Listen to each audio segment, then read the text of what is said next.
Vamos para a palavra de Deus e hoje nós vamos continuar nossa série sobre o Sermão da Montanha. Capítulo 5 de Mateus e hoje vamos para o versículo 13 até o 16 e dependendo do tempo a gente vai avançar um pouquinho, sendo que hoje a gente vai ser bem objetivo. Depois da pregação ainda temos outras coisas para fazer ainda nesse culto, amém? Então vamos lá. Mateus capítulo 5, versículo 13. Vós sois o sal da terra, e se o sal for insípido, com que se há de salgar? Para nada mais presta, senão para se lançar fora e ser pisado pelos homens. Vós sois a luz do mundo.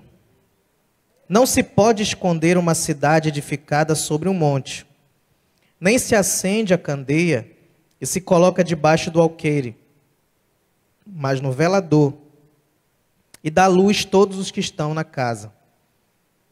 Assim resplandeça a vossa luz diante dos homens, para que vejam as vossas boas obras e glorifiquem o vosso Pai que está nos céus. Amém. Podeis sentar. Esse texto fala exatamente aquilo que nós falamos antes.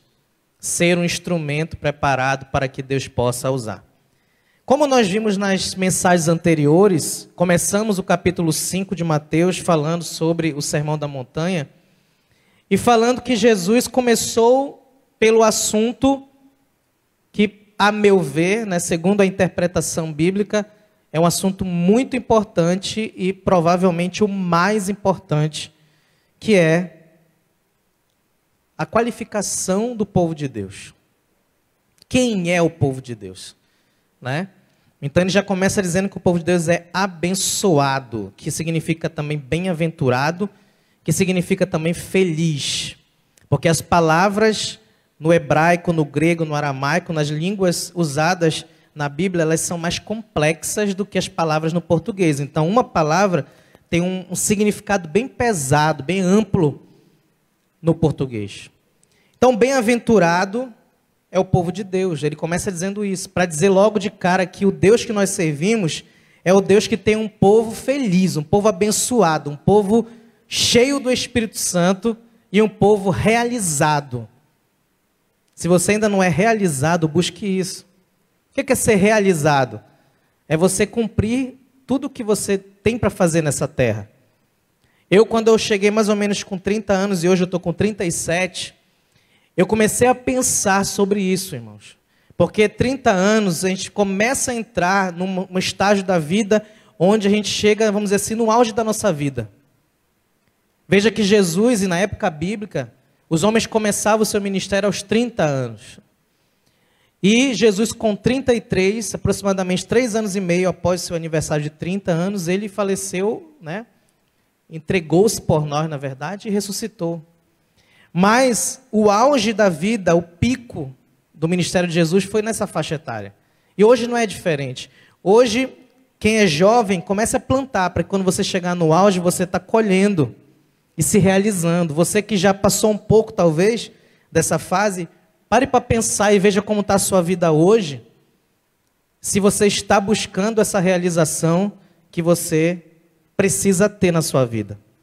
E para avançar, depois que Jesus fala das bem-aventuranças, ele começa já falando sobre quem é a igreja ainda, ou seja, qual é a identidade dessa igreja. E ele começa dizendo, vós sois o sal da terra. E a primeira metáfora que ele usa, a primeira comparação é com o sal. E eu estava pensando sobre isso aqui, irmãos. O sal ele tem várias qualidades, várias utilidades. Algumas até que eu nem conhecia, acabei pesquisando e sabendo que o sal ele serve, por exemplo, para limpar vários materiais. O sal ele serve para aliviar dor quando a pessoa é picada por um inseto, por exemplo. Enfim, tem várias. Mas a função, a meu ver, mais importante do sal é dentro do organismo humano. Você sabia que um ser humano sem nada de sal não vive? Então, existem os sais no nosso corpo que são responsáveis por várias funções, inclusive funções do sistema nervoso e especialmente a função de contração muscular.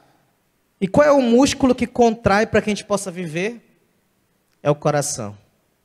Ou seja, a função do sal é tão importante para o ser humano que é vital.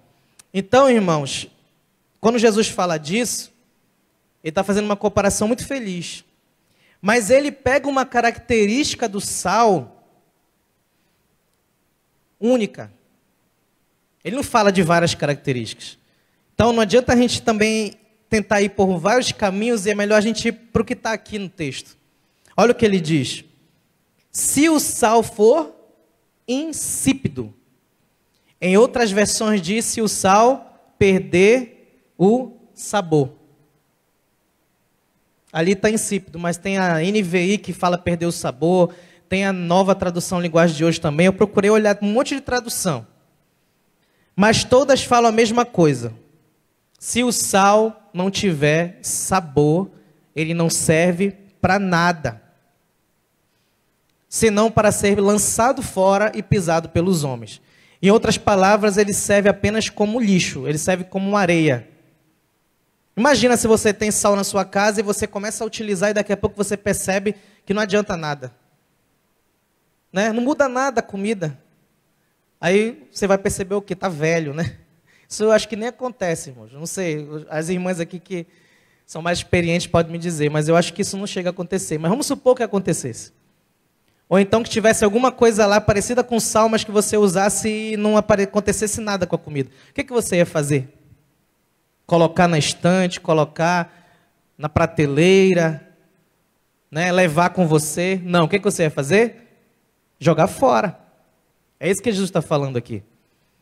Ou seja, a característica do sal de dar sabor é aquela que faz com que ele seja aceito pelas pessoas. Então, o ser humano, ao saber que o sal faz com que a sua comida fique melhor, tempere a sua comida, dá um sabor à sua comida, realce o sabor, na verdade. Então, o que ele vai fazer? Ele vai usar. E ao usar, ele vai manter o seu nível de sal equilibrado. Então, o sal, ele precisa dar sabor. Amém? E o que é isso na vida espiritual? Daqui a pouco a gente vai ver. Mas já adiantando, é necessário que a gente faça a diferença na vida das pessoas.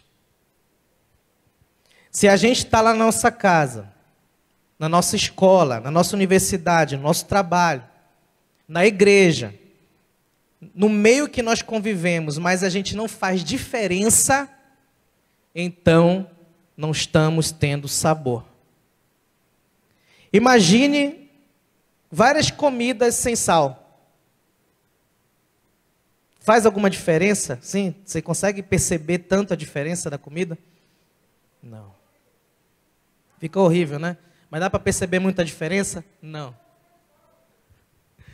Mas se você colocar o sal, você percebe a diferença do alimento.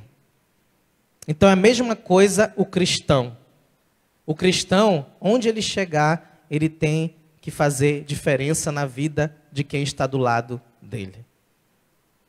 Então você, pai, tem que ser aquele pai que é um pai com letra maiúscula. Aquele pai que é presente. Aquele pai que participa da vida do seu filho. Você que é esposo, a mesma coisa. Você que é esposa, a mesma coisa. Você que é filho, jovem, adolescente que tem aqui, também.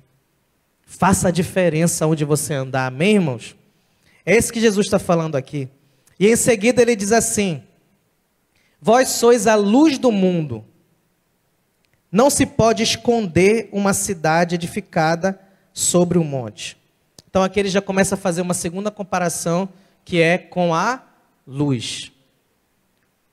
E eu pensando também sobre isso, irmãos, Jesus começa a dizer assim: uma cidade, se ela for construída no monte, ela jamais poderá ficar escondida. Por quê? Porque por mais que tentem, mas ela está em cima. Então ela vai ser vista.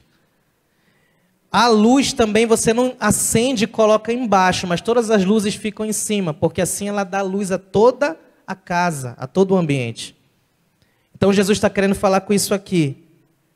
Não adianta a gente ser cristão, mas não ser percebido, em outras palavras, e voltando ao que eu falei, não fazer a diferença, não brilhar. E para continuar o texto, irmãos, Jesus diz assim: resplandeça a vossa luz diante dos homens, ou seja, a diferença que há em você, ou seja, faça aparecer que você é diferente. Faça as pessoas perceberem nas suas palavras, nas suas atitudes. E verão as suas boas obras e glorificarão o vosso Pai que está no céu.